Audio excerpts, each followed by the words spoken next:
تو میں یہ عرض کر رہا تھا کہ ہمیں ٹھیک ہے عدم تشدد کے راستے پر چلنا ہے، جمہوریت کے راستے پر چلنا ہے. عدم تشدد کا مطلب یہ نہیں ہے کہ اگر کوئی ہمیں مار رہا تو ہم ادھر کو ہو جائیں گے. یہ عدم تشدد نہیں ہے. ہم خود اقدام نہیں کریں گے تشدد کا، لیکن اگر کوئی ہمارے ساتھ اس طرح کا معاملہ کرتا ہے ہم گھر میں گھس جائیں گے.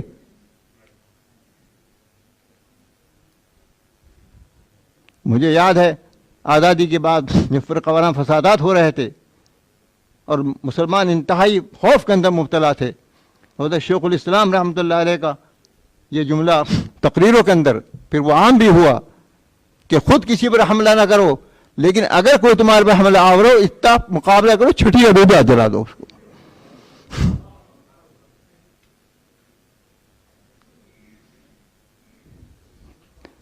تو عدم تشدد ایک تو وہ تھا جو انگریز کے زمانے میں تھا کہ ہم انگریز کے فوج کا مقابلہ نہیں کریں گے، ٹھیک ہے، مقابلہ کرنے کی ہمت نہیں رہی تھی، راستہ بدل دیا تھا. لیکن آج عدم تشدد کا وہ مفہوم لیا جائے وہ غلط ہے. وہ آج اگر ہمارے ساتھ کوئی غلط معاملہ کر رہا ہے، جسمانی اعتبار سے کر رہا ہے، مالی اعتبار سے کر رہا ہے، عزت کے اعتبار سے کر رہا ہے، تو جو طریقہ ہے اس کے تقابل کا مقابلے کا وہ کیا جائے گا. ہمارے مال کو لوٹ رہا ہے، ہم کہتے ہیں ہاں بھائی لوٹ لے، ہم جا رہے ہیں. اپنے مال کی حفاظت کریں گے، اپنی بیوی کی حفاظت کریں گے، اپنی اولاد کی حفاظت کریں گے، ہماری جان چلی جائے.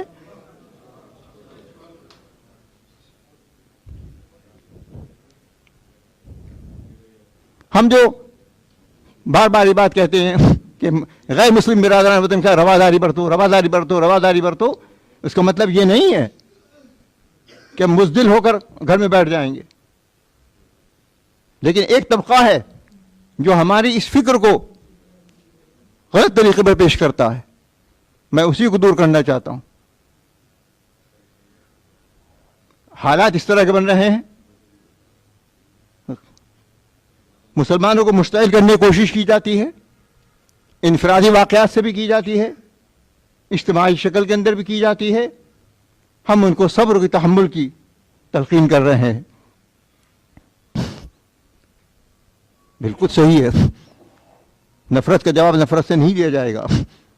لیکن اگر کوئی ہمارے ساتھ براہ راست ہمارے ساتھ ٹکرا گیا ہے، ہم اپنے ہاتھ روک لیں گے، یہ مطلب نہیں ہے اس کا.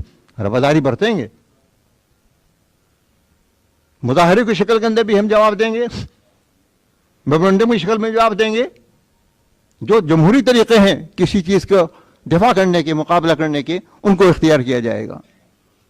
اس لیے جمعیت علماء اگرچہ الیکشنی سیاست نہیں کرتی ہے، لیکن جمعیت علماء کے ممبران سیاست کرنے کے لیے آزاد ہیں. اس لیے آپ اپنے اپنے صوبوں میں جائیے اور غیر فرقہ پرست جماعت، ہم نام نہیں لیں گے کسی کا، اندر سے جاؤ جو نے کیا نکلتی ہیں، لیکن بہرحال جن کی دستور کے اندر، جن کے قوانین کے اندر فرقہ واریت نہیں ہے، بس کم سے کم اس کو لے لیجئے. ایسے نمائندے کھڑے کرنے کے لیے آپ کو آگے بڑھنا ہوگا. آ رہا ہے الیکشن کے وقت، اور الیکشن ہوتا ہے ووٹ سے. ووٹ بنائیے.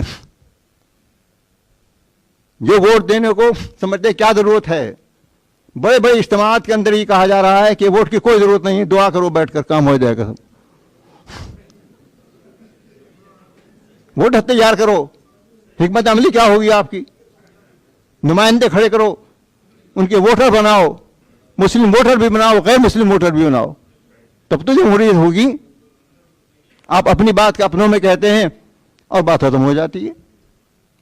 اس لیے الیکشن کا ماحول آنے والا ہے. جمعیت علماء تحریک دے چکی ہے، تجویز دے چکی ہے، عمل بھی ہو رہا ہے، لیکن پورا نہیں ہوا جیسا ہونا چاہیے تھا کہ جو ووٹر بننے کے قابل ہیں ان کو ووٹر بناؤ، اور جو بنے ہوئے ہیں اور لسٹوں سے نام غائب ہیں ان کو نام لکھواؤ. جگہ جگہ ایسا ہو رہا ہے.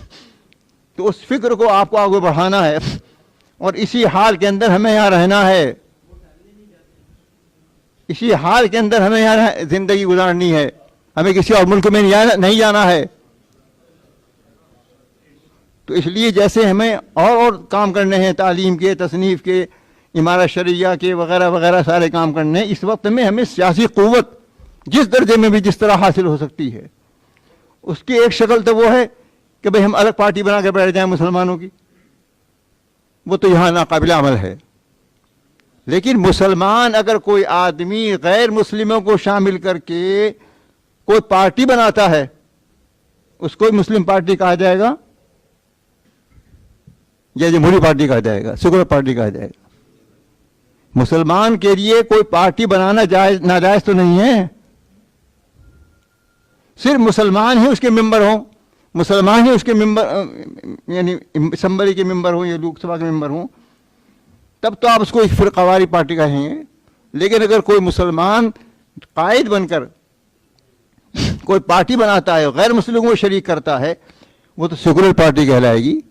جب غیر مسلم کسی پارٹی کا ذمہ دار ہو سکتا ہے، وہ قائد ہو سکتا ہے، وہ سیکولر ہو سکتا ہے، تو مسلمان قائد ہو کر وہ سیکولر کیوں نہیں بنے گا؟ اور یہ فکر تجربات کی روشنی میں جہاں تک سمجھتا ہوں، فدائے ملت حضرت مولانا سید احمد مدنی کانگریسی ہوتے ہوئے جب انہوں نے یہ دیکھا کہ کانگریس میں رہتے ہوئے بھی ہمارے ملت کے ساتھ یہ معاملہ ہو رہا ہے، تو ان کا ذہن بننے لگا تھا اس بات کی جانب کہ الگ پارٹی مسلمانوں کی ہونی چاہیے، اس انداز کی، جہاں تک میں سمجھتا ہوں. اور ادیت راج وغیرہ دلتوں کے ساتھ حضرت جڑنا شروع ہو گئے تھے، ان کے ساتھ کھان پان کا عمل ہوا کرتا تھا. تو اس طرح سے اگر ہم کوئی شکل بنا سکتے ہیں، میں اس وقت فوری طور سے نہیں کہتا ہوں، بہت مشکل ہے وہ کام. حضرت کے لیے بھی اس میں بڑی رکاوٹیں آ گئیں، حضرت نے اس کو پھر چھوڑ دیا.